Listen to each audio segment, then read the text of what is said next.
Okay, welcome everybody. Welcome to the All Souls Community Forum coming from All Souls Unitarian Universalist Church in Kansas City.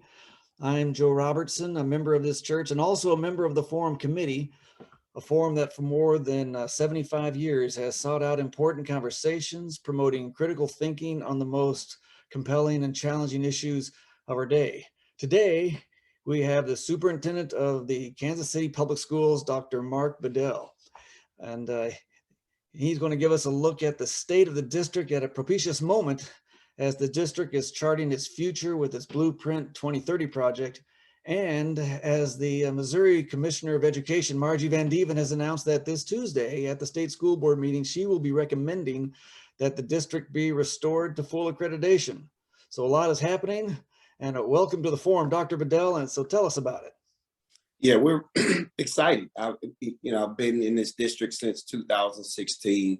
One of the things that the board of directors and what I heard from a lot of community members that they charged us with was coming here and bringing us some level of consistency to have truly authentic buy-in to the city. And, what's the best way to do that? Move into the city, right? About 5 minutes from the Board of Education building, enroll my 3 children into the system. I have 2 graduates out of the system now, both of them now a freshman and a sophomore in college.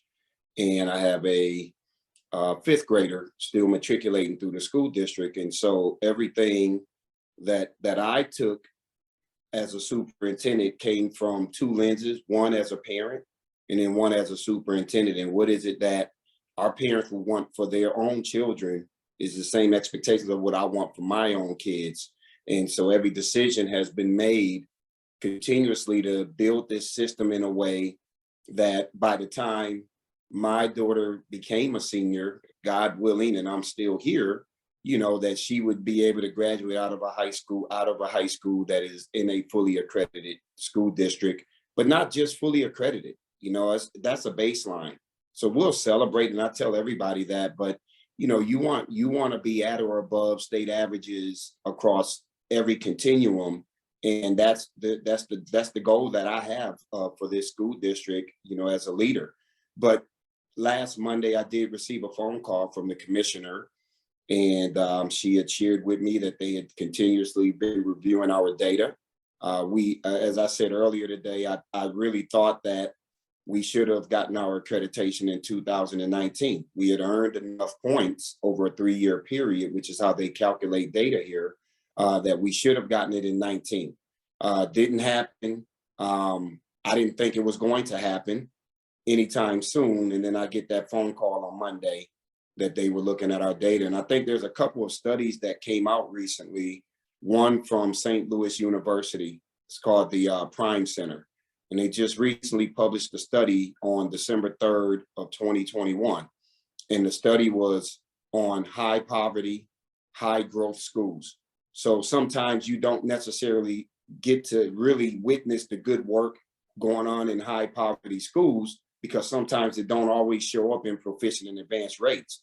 But these kids show up with a lot of social and emotional distress that often becomes impediment to them being able to reach their highest achievement levels academically. Doesn't mean that they're not learning. It doesn't mean that they're not growing. And this study showed that we are growing our kids who show up in such adverse situations at a much faster rate than the state as a whole, and honestly, than urban school districts across the country. So when that was published, they looked at the top 30 schools in the state of Missouri at the elementary level in math and English. And in English, our school district had 8 out of the 30 schools on that list, right? I mean, that's, it's just a lot of elementary schools in the state that fall within that high poverty index. And then we had 5 in math, and there was no other school district remotely close to us in either one. And then we had 3 schools that hit both lists. And I think that had a lot to do with them saying, let's take a different look. Let's take another look at the data. And then as they looked at it, even though tests didn't count this year, we still earned an exceeding in math, where everybody took a real negative hit because of COVID. So we're really excited about this opportunity for the city. We lost our full accreditation back in 2000. never regained it. I think it was always provisional or partial, and then we lost that in 2011 to then regain provisional in 2014. And so I think it's a lot to be proud of, and a lot of people have worked hard to do it, a lot of volunteers and folks like that. So it's right on time with what we're trying to do around Blueprint 2030, because Blueprint 2030 it's a twofold plan. It's our 5-year strategic planning process. It's also our 10-year facility assessment plan to ensure that we can make the decisions that we need to make to ensure that we can fulfill the dreams that we have for all of our students, not only with a modernized curriculum and in a revamped way that we look at teaching and learning, but also how we now begin to form and configure our school district around this academic visioning, and to then be able to put our kids in buildings that have amenities that are comparable to many of the surrounding school districts. And so this is the work that we're doing with Blueprint 2030, and we definitely need your input. And it goes back to just before last Monday happened. This was earlier this year, the Missouri Times ran a story on the work that we have been doing in the school district. The Council for Great City Schools, February 5th, 2021, said that the progress is real because they measure us against other urban school districts in the United States. And we've surpassed many of those urban school districts on those key performance indicators that the Council for Great City Schools run every year. And then there's a story from the Kansas City Star where that endorsement from the Council for Great City Schools was further highlighted. So here's some of our progress towards accreditation. As you can see, this on the left side, KCPS rank compared to Council for Great City Schools. They take urban school districts that look just like Kansas City Public Schools, and they measure us against the performance. And you can see here, when we started this work in 2016, on most of these key performance indicators that are highlighted, like growth in AP coursework, growth in 9th grade, B average or better, the Kansas City Public School District generally on well over 90% of those KPIs was in the bottom 5th percentile of performance against other urban school districts across the country. And this is just an example of the progress that we've been making against urban school districts. Our graduation rates have increased by 10 percentage points over these past 5 years that I've been here. And so we're up to 78%, almost 78% now. And we're thankful because of some of the unique programs through partnerships with funders and other folks that have helped us to make that happen. We are trying to eventually move this school district to more of a non-traditional school system. And the reason being is that our kids are graduating into a very non-traditional world. You know, we set the system up where it's still very rigid, it's very antiquated, and it does not truly adapt to the changing world that our kids are going to be exposed to upon graduation. So we have to do a better job of that. And one of the programs that we did that's truly non-traditional was this middle college program, where we started a program in partnership with the Full Employment Council, MCC over on the Penn Valley campus. And we said, we're going to take kids who have dropped out of school, whether you're in charter schools or whether you're in Kansas City Public School District. If you live inside of our boundaries, we're going to put you back into school. And it's for 17 to 24-year-olds. And if you're 21 and under, you still have an opportunity to get your high school diploma. If you're over 21, you have an opportunity to get your GED and then be able to persist, whether it's moving into MCC to work on your associates or get additional funding from the Full Employment Council for additional training for workforce readiness. That program has made a difference. The actual graduation rate in that program is about 83%. So these are kids who have dropped out of high schools. The regular learning environment wasn't working for them. And the way that we designed it was give them all the rights and privileges that a college student has. So they have a college ID, they have all access to the amenities over on the MCC campus, and they have the access to build a very flexible schedule that works for them. And that is ultimately where I want to go with Blueprint 2030. How do we make sure that we can begin to look at non-traditional schooling options for our kids in high school by the time they hit the 11th grade? Do we form schools to go from 8 a.m. to 8 p.m. at the high school level?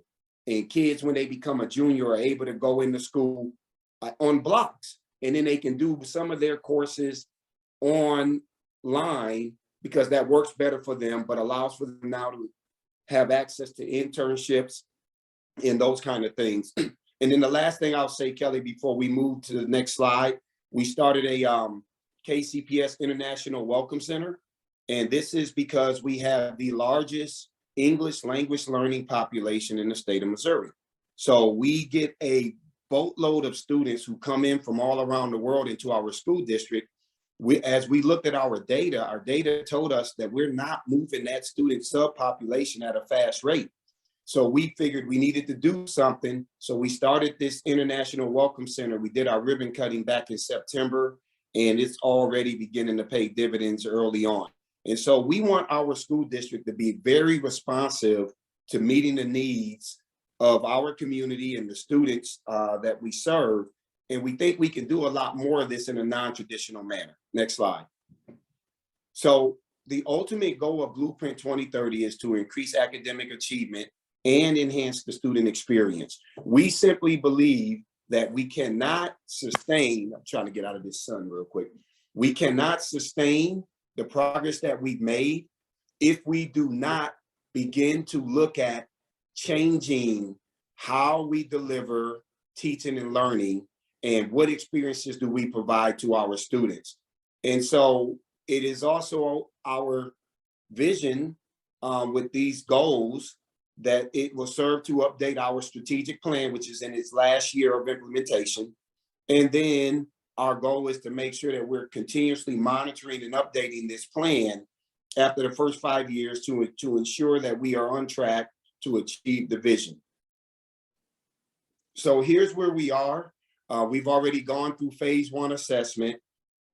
We've gone through, we're actually at this point concluding our goal setting, and we're going to get into scenario planning, because I think that's where the bulk of the community really wants to weigh in, is on the scenario planning. The scenario planning is also going to have us to present to the community what the system will be configured as. How many high schools do we have? How many middle schools do we need? How many elementary schools do we need? What kind of programs are we going to have? And how do we make sure that we're serving the community in a very equitable manner, not leaving holes within the system, that we want people to be able to say, hey, we have a neighborhood school that we feel our kids can attend, and we are very proud of what programs are being offered in those particular programs. But all of this is contingent on us on the 26th of January, bringing to the board our academic plan, our academic vision.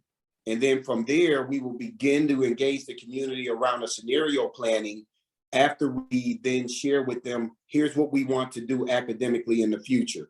And we're just excited about the opportunities that we have here. So then we'll get to the scenario component, and then there will be recommendations. And on those recommendations, we'll bring those recommendations to the board. Our hope is by the end of May, we can bring these recommendations to the board for them to take action on. And then we will begin implementation.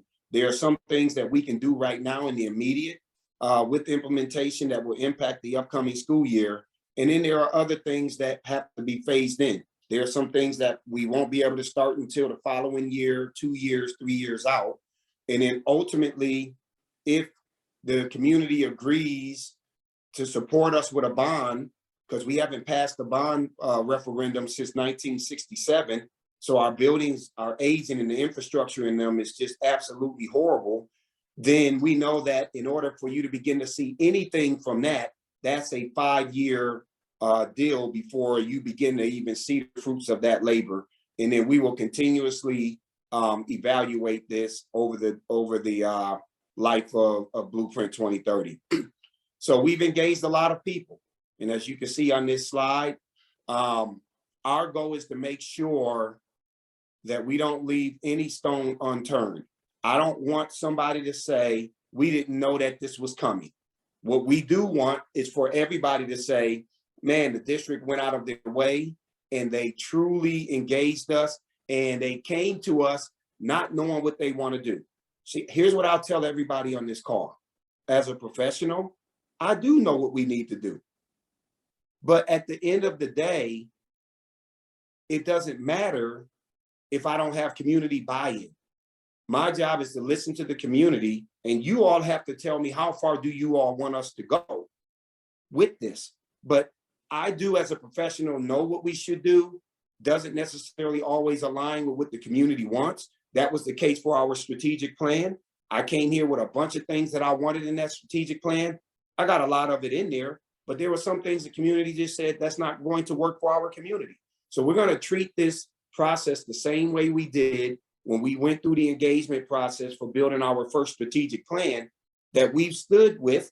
And that's a big reason too why we are being considered for full accreditation, because of how tightly aligned and adhered we were to that strategic plan. But you all are just another part of this engagement piece, and we'll be able to log all of this information in and be able to have that accountability back to our board and the community that we are reaching out and touching everybody in this city. Next slide. Our students have already spoken.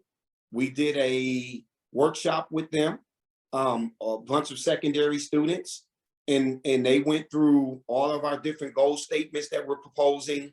Our students told us from the experience side of things, they want more extracurricular activities. They put things down that we don't offer right now. We don't offer archery.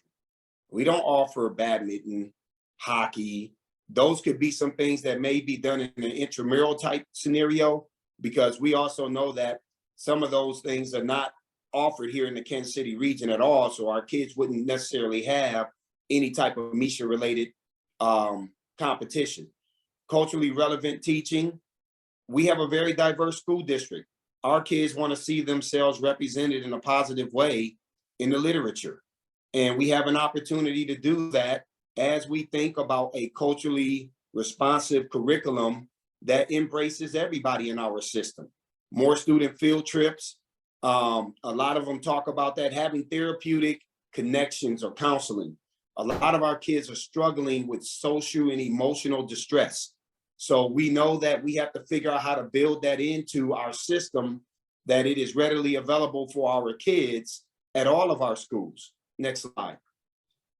Some of the additional things that they talked about is that we need more classes that would be valuable in life, like law, additional languages. We've talked about, as a part of Blueprint 2030, wanting to have language acquisition at our elementary schools beginning in the second grade or beginning in kindergarten, I mean.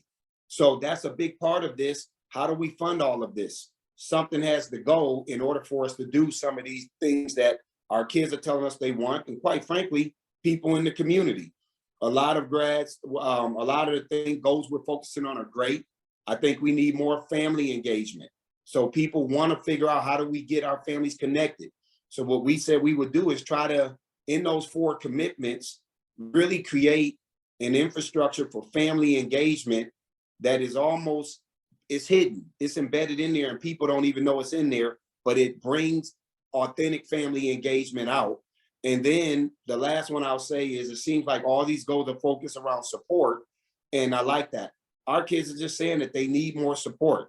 They need those mentoring. They need the counseling sessions. They need the extracurricular connections. They need the tutoring.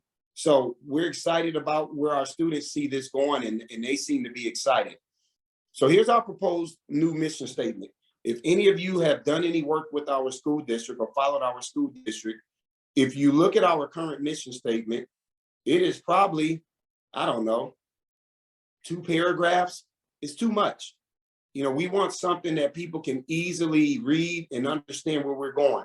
And what we say in our school district, and this is what we're proposing to the community, upholding the promise of an equitable educational experience so Kansas City students thrive socially, emotionally, and academically.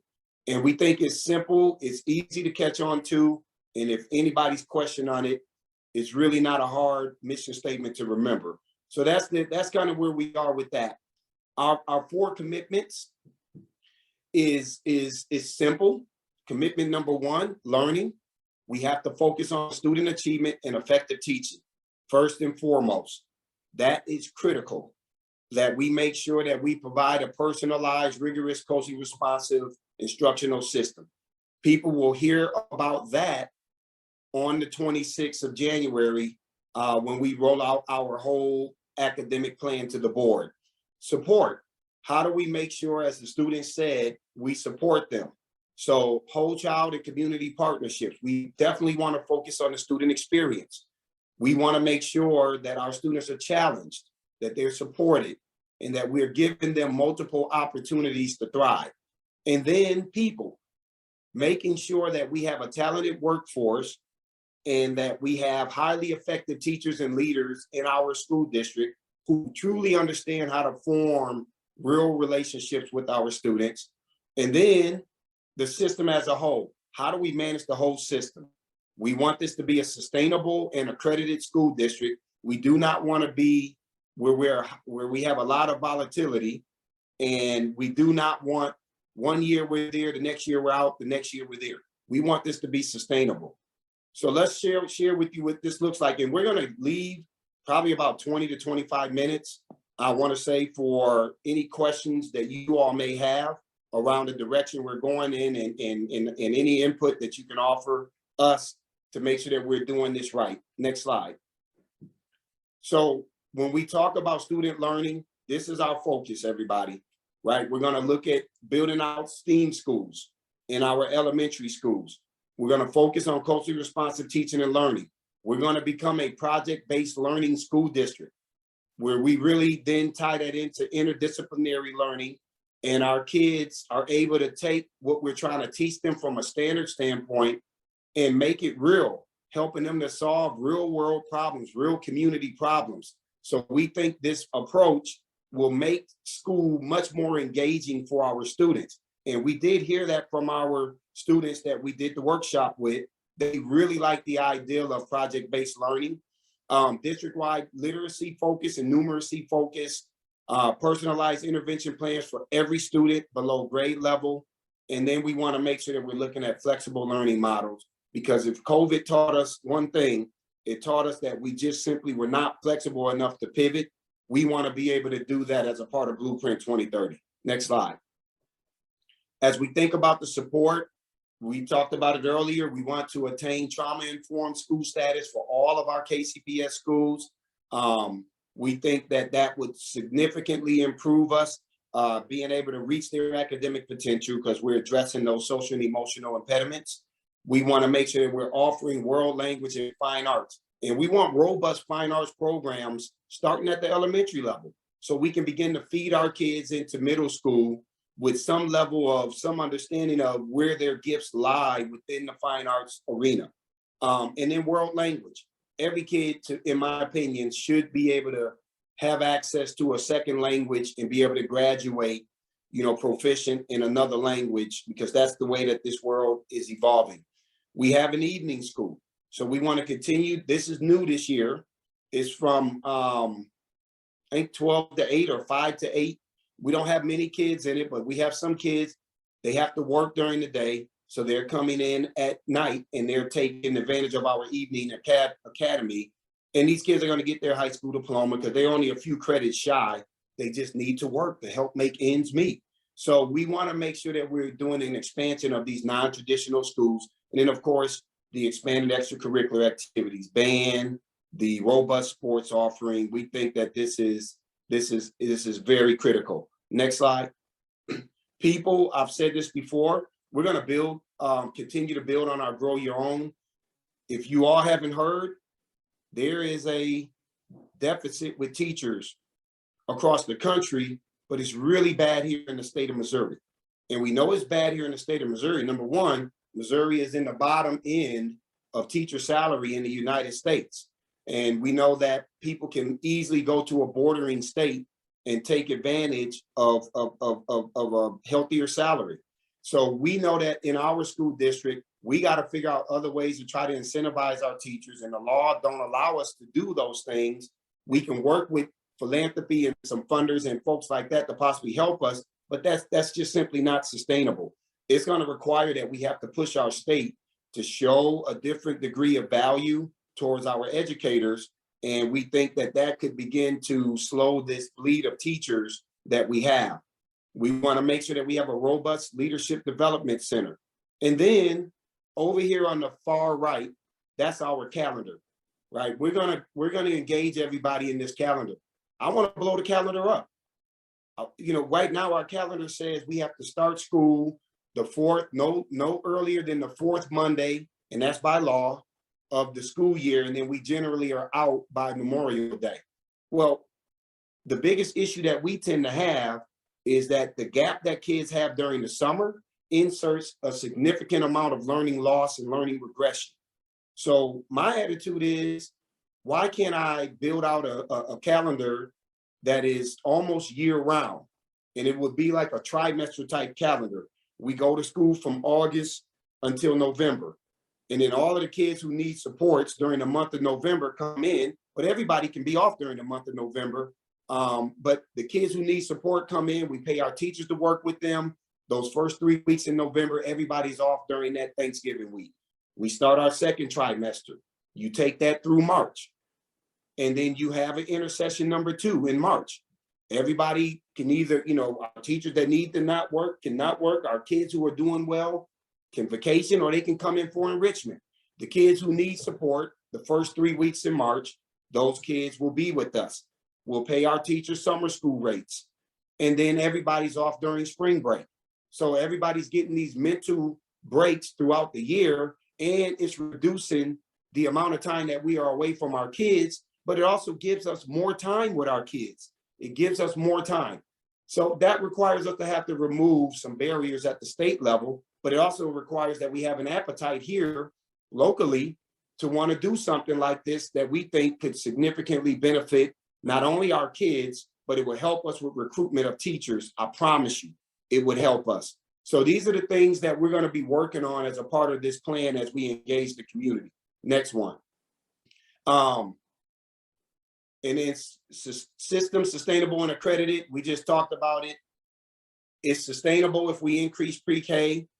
We define these future facility needs and get our kids in modernized buildings. Make sure that we align grade configurations and system of predictability, a lot easier for people to go through. Make sure that we address all of our inefficiencies. I can't come and ask anybody for a 10-year GO bond if I don't address the inefficiencies in our system. Blueprint 2030 will require us to address that both inside of central office and inside of our schools. Next slide. So this is where you can find more information. And Kelly, I know as we wrap this up, because we did want to give people time to ask questions. Kelly, do you want to come in and just kind of talk about this component here around the engagement, the information piece? Sure. Good morning, everyone.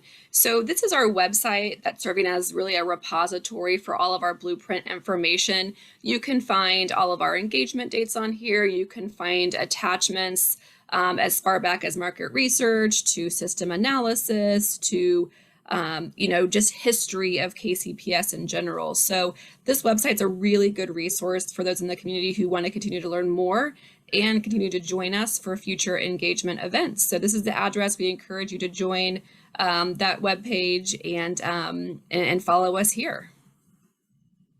All right. We'll keep it moving. We just have a highlight here. We're currently in phase 2, just to remind everyone that we're in phase 2 of the process on that goal setting and then moving into scenario planning as we get into the spring. And then there's more here, advisory team. We do have an advisory team, and Dr. Bedell noted that during the engagement slide that he had. We have about 120 folks who consistently join us every month to learn about the process and the progress of Blueprint 2030. So those advisory team meetings are here on the website as well if you want to go look at presentations for the progress that we're making in the system. And I'll say this, and I know we can go back to the screen where we can see everybody's face. But I'll say this to everybody, a big reason why this Blueprint 2030 came about was because we had conducted what was called the AN landscape study, where we took a look at not only the data that we had on KCPS, but we took a look at the data on the charters. And one of the things we learned was that there were significant inefficiencies when you compared the number of students we have inside of the Kansas City boundaries to Springfield, very similar. And we figured we needed to do something. So one of the things we also did was we said, how do we, because when I interviewed in 2016, the one question that came up was, well, Dr. Bedell, what's your position on charters? And I remember saying to people, I don't oppose charters. I grew up in Houston, Texas as an educator, and all I know is charters. What I do oppose is the Kansas City Public School District not having a level playing field to compete with charters because of the way that legislation is written in this state. But I did take it upon myself to say, how do KCPS cross that line in the sand and work with charters? So we've been able to address some of these inefficiencies. There are some charters now where we do shared transportation. There are some charters where we do shared food services. There are some charters that also are having kids attend manual tech through an MOU. And ultimately, for me, everybody, what I care about this district deeply. I am a public ed guy first and will always be that. But what I care about most is children.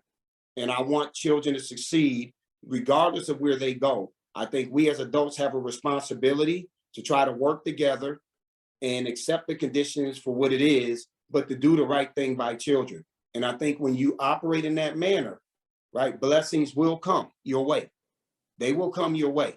And so we've taken this system analysis data, the ed landscape data, that has begun to shape what we're doing with Blueprint 2030. But I don't want anybody to leave this call thinking that we're not competitive, because we are very competitive. I want all of the kids in my school district. That's the part of the portion of what we're doing with Blueprint 2030. If we do this right, can we attract them back to become members of the Kansas City Public School District rather than being in competitor sites?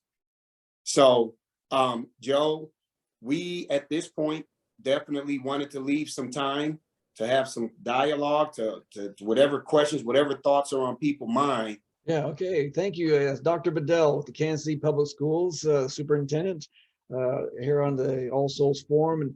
And it looks like first up is Richard Thompson. Congratulations on your hopefully upcoming accreditation. Are you continuing to work with nonprofits like the Kansas City Teacher Residency to get talented teachers in the classroom? Yeah, we have a strong relationship with them, and they every single year have helped to supply educators for us. It's probably one of the teacher prep programs or development programs or conversion, because I think they also take people who aren't certified teachers and turn them into certified teachers. It's probably one that I would say is probably the best partnership I have right now through that program. I love what they're doing over there. Okay, and they got Chuck and or Karen. Hi, Dr. Bedell. I'm a former teacher. I've been retired since COVID started because I have diabetes and there's no way I was wondering, are people leaving teaching because of the way they're treated by parents?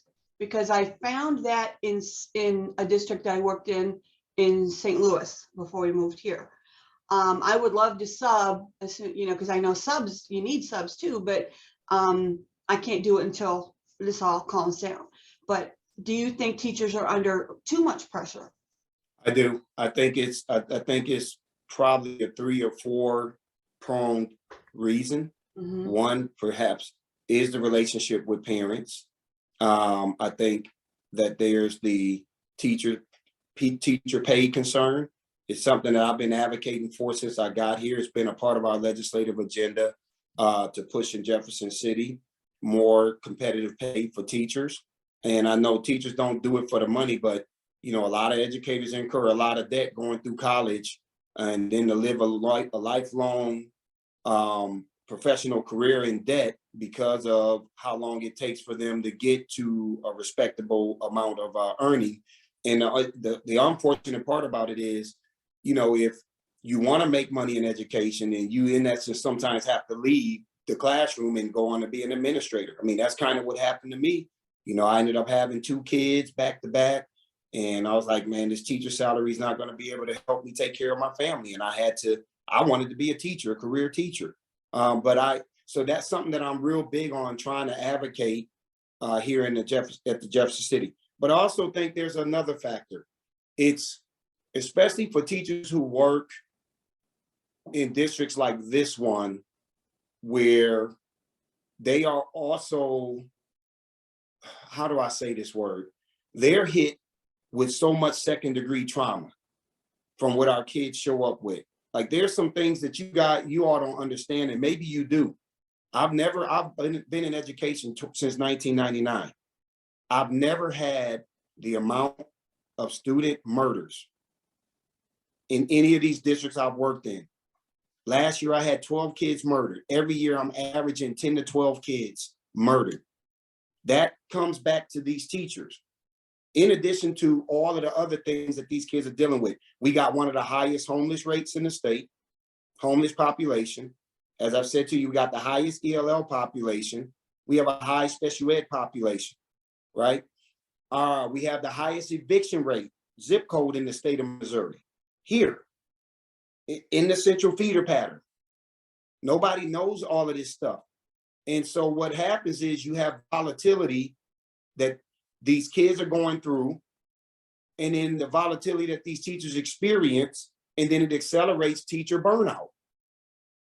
And then you couple that with the significant amount of testing, which I've taken a lot of that away over this year, because I'm like, man, if we focus only on testing, right, then the teachers don't ever get to respond to the little bit of data that they have. And so we said, no, we're just going to do iReady, focus on iReady, respond to it, and let's help our kids. But all this other stuff we're taking off your plate. And I think that has created a situation in our school district where I got 27 vacancies right now. Maybe it's down to 24. I think we hired 3 more, right? But there's districts in the state of Missouri right now that's sitting with 120 teacher vacancies. I got a friend in Virginia who has 130 vacancies right now. So we're fortunate where we are, given that we only have 27. That was the last check. But there are so many reasons why teachers are choosing to go elsewhere. And it's mainly because they just don't feel valued or appreciated. And Dr. Bell, a quick question for you. I know you have talked about the efficiencies that are needed to be able to provide the experiences that you want, particularly at high schools and things and band like that. So, and the hardest part of that may be school closings. I know so how do you frame that? Because I know that that's, I mean, you didn't mention school closings. I'm going to go and mention it for you, but because I know how do you want to frame that? No, I mean, I think it's a necessity. We have to do it. I mean, that was the reason why we put the data out on looking at us against a Springfield, or us against an Independence. Independence, they have around the same amount of children we have, but they have what, 3 or 4 high school options? We got 7. It's just not possible to continue to be able to run a high school with under 400 kids and think you're going to be able to give them the access to all of these elective courses that these kids want, the foreign languages. You can't even field healthy bands or music or theater programs when you have that few of kids in a school. So yeah, the reality is that when we come out with the scenarios, right, we're going to come out and say, here's scenario 1. If we do everything in scenario 1, it's going to allow us to do everything we want to do. Are you all as a community willing to work with scenario 1? We'll come out with a scenario 2. Scenario 2 will say, if we do 70% of these things, here's what will have to stay and here's what would have to go. And then we'll do a scenario 3, right? Which is the bare minimum that if you don't really do anything, guess what, everybody? We're going to be right back here again in 5 years. And then we can do a scenario 4, which is how do we take the best of each of those scenarios and come together as a community and say, this is the one that's going to make the most sense for us. So we really do want to engage everybody in that process. But the reality is, yeah, we can't continue to operate the number of schools that we currently have, but we have to shape it all around the academic visioning for the future, if that makes sense. Sure. Carol's got a question. Yeah, this may be minutia from for you because you're at the highest level of decision making for the district, more or less. But I recently read the book Push Out, and I'm pretty sheltered and privileged, so there were a lot of revelations in there that I didn't think of. But the main focus being on girls and the pipeline to crime as opposed to boys in the schools creating a pipeline to crime through juvenile hall and so on. Has that been a part of trainings or anything? And it sort of puts a lot of load on teachers, which of course a little while ago we were just saying, wow, they're hearing these traumas that the kids are getting, and they got an awful load. So Yeah, that's my question. yeah, I think what we've done, we do a lot of implicit bias training, and it's built inside of our system through Dr. Daryl Davis, who's been in the district for 26 years. And a lot of those type of discussions are discussed in those meetings. And in particular with anybody that's new, that's come into the district over the last 5 years or last 4 years or so, it's a mandatory training. We have to kind of circle back during our summer institute. Hold on, everybody, I'm struggling here with this. With the Summer Institute to make sure that we're working with our current teachers who have been here with a lot of experience to give them that training. There's another thing that we also do is, we do a lot of mentoring in this school district. So we have gone after a lot of folks that want to help our kids and kind of help them cope through some of that stuff. And also just be able to offload when they're going through some scenarios that may be taking them down a negative path.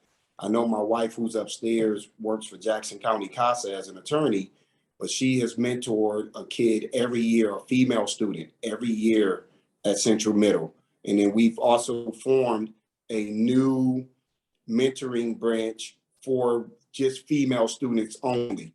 The pandemic has kind of slowed us up in being able to do it in person, but we have formed something very similar to what we have for our boys, a mentoring branch just for females. Okay, Thank you. Yes. Hey, Richard, you're up. You made a comment earlier that raised a question in my mind. What, if anything, can be done to address the issue of transient students? For you probably know what that is, but for people that don't on this call, that's basically homeless students or students that don't have secure housing. This is a tough one because the way that you address it is really based on the topic that I think you all are going to talk about next week with those Kansas City Star reporters. If you don't have affordable housing, and affordable housing is becoming harder and harder here inside of Kansas City. There was an article that came out back in April, which had Kansas City, Missouri, #1 in the United States in rental rates increases. Our rental rate increased 33% year over year. And all you see inside of this city right now is a bunch of high-rise apartments being developed. So what's happening now is as it's being gentrified, because now the gentrification has moved past Paseo. I'm seeing it because our office is on 29th and Troops. So it's past Paseo.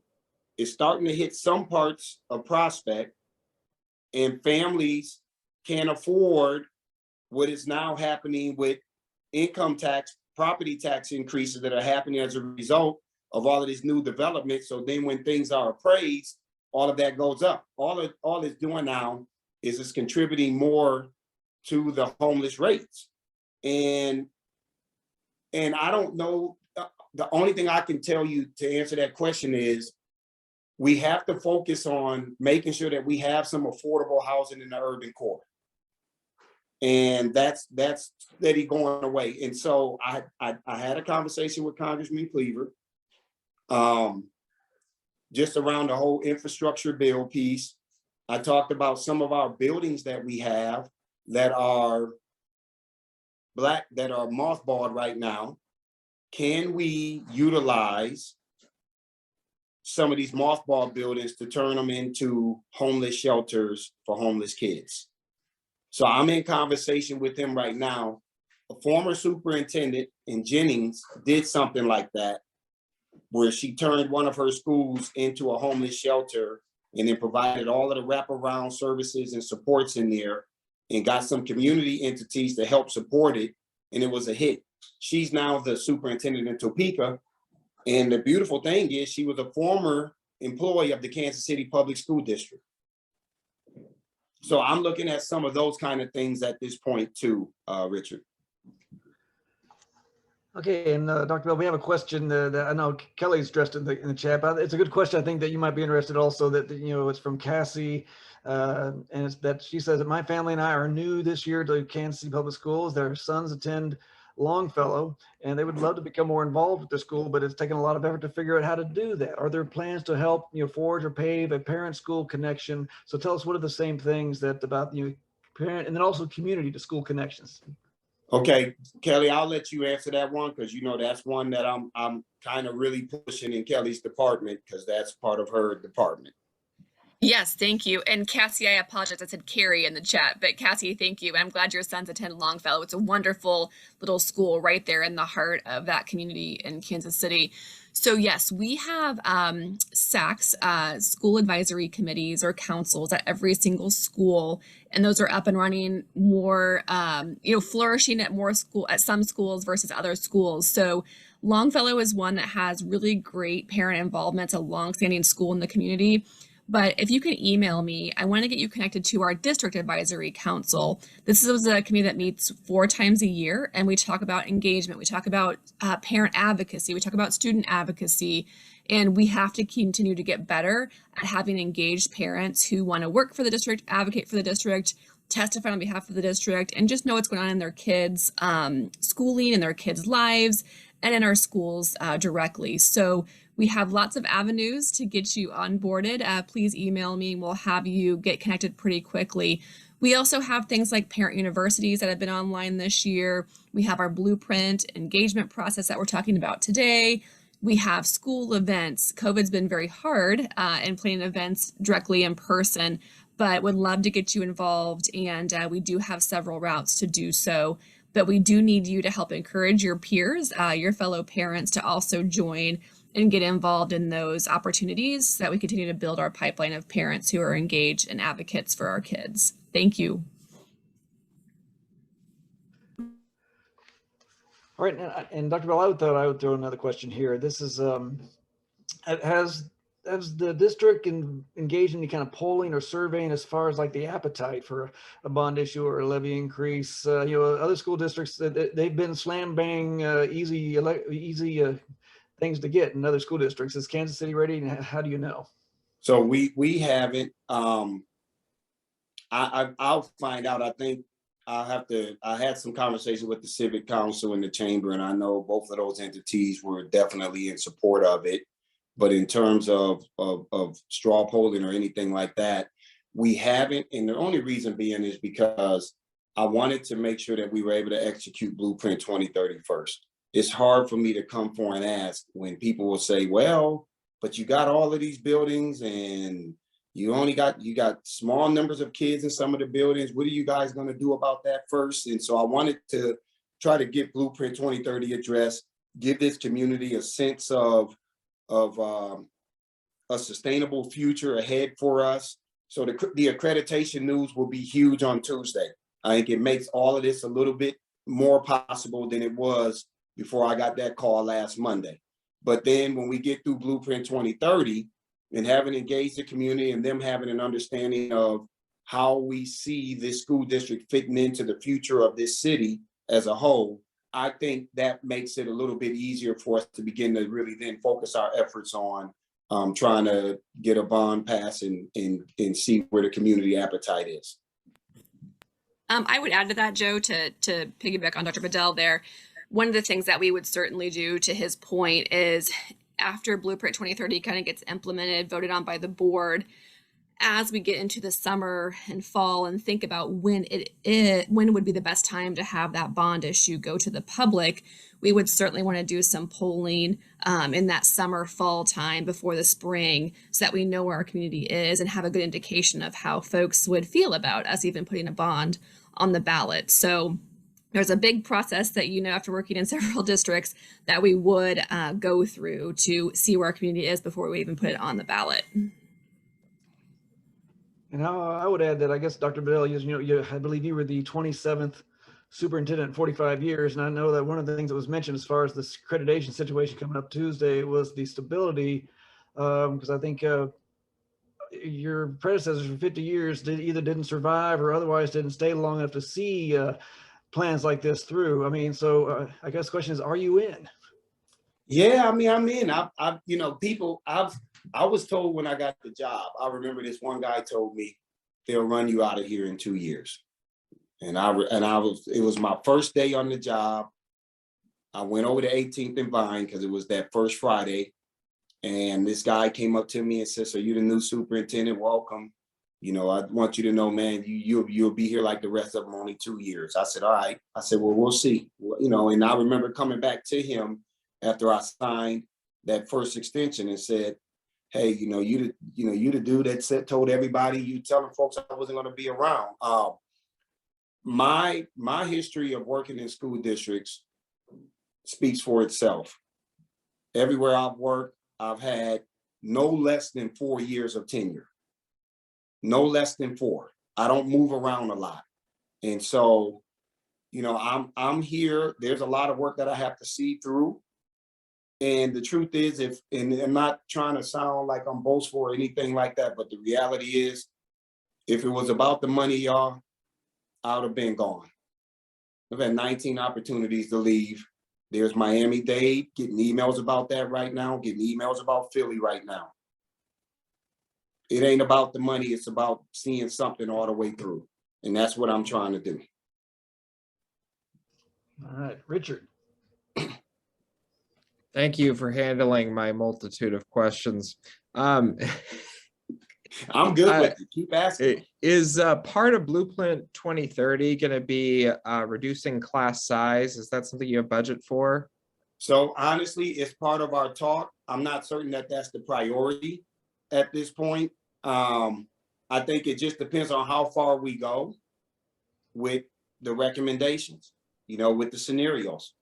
That will determine, because I think for me, I also need to be able to hire reading and math interventionists. And we have to also think about this, everybody. If there is a teacher deficit, a teacher shortage, small class sizes is going to make that harder to be fully staffed.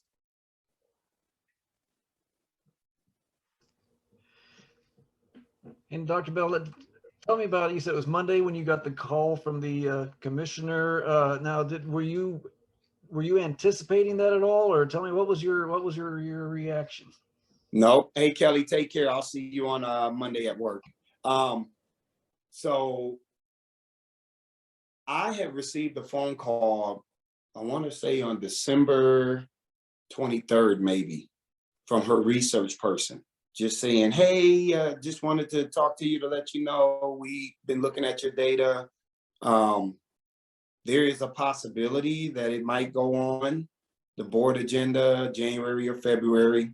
But I kind of took it with a grain of salt because we've been through this before. I thought it was going to be on the agenda last December of 2020. And it never got on the agenda, and then it never got on the agenda at all over the next 3 months as we were working with Desi. So I really just was like, all right, whatever. And then I get the call on Monday, and she was like, "Are you sitting down?" I was like, "Yes, ma'am." And she was like, we placed we're recommending you for accreditation on next Tuesday.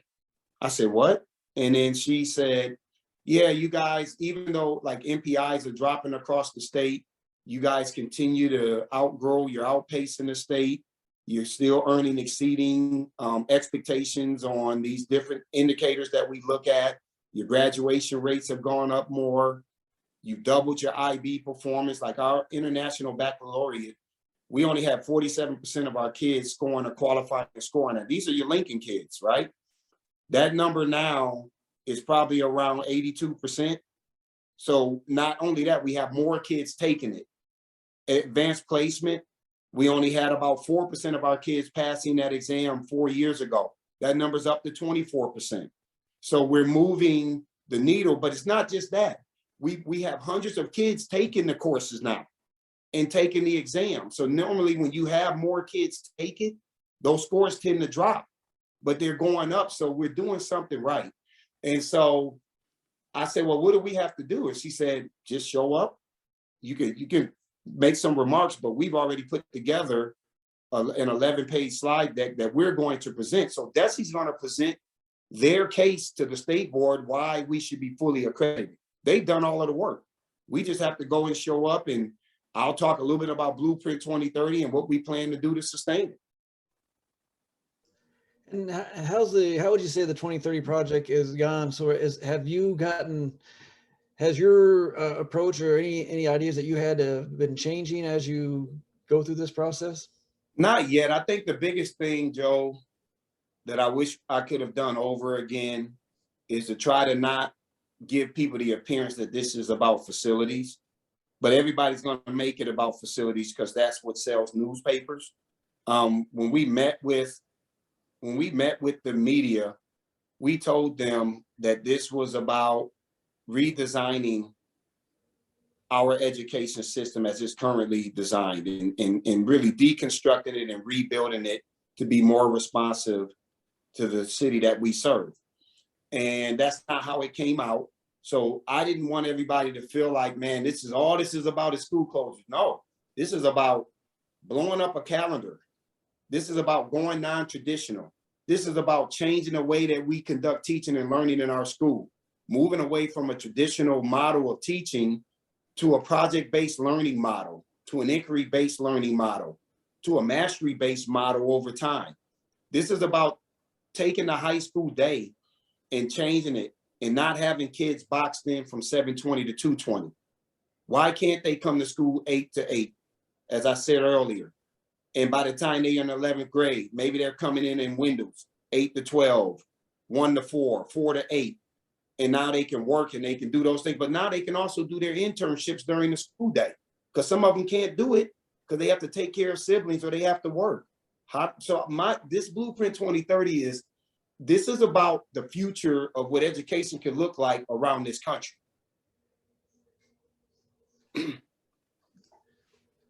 All right, well, we've been listening to Dr. Bedell, Mark Bedell, the superintendent of Kansas City Public Schools, and thank you very much, Dr. Bedell. This has been fascinating, and Thank you all. And I'll also take a quick moment here to tell you about next Sunday's forum. Kansas City Star reporters Eric Adler, Mike Hendricks, and Kevin Hardy are going to talk about the Star's investigation into damaging real estate speculation that's titled Kansas City's East Side Land Grab.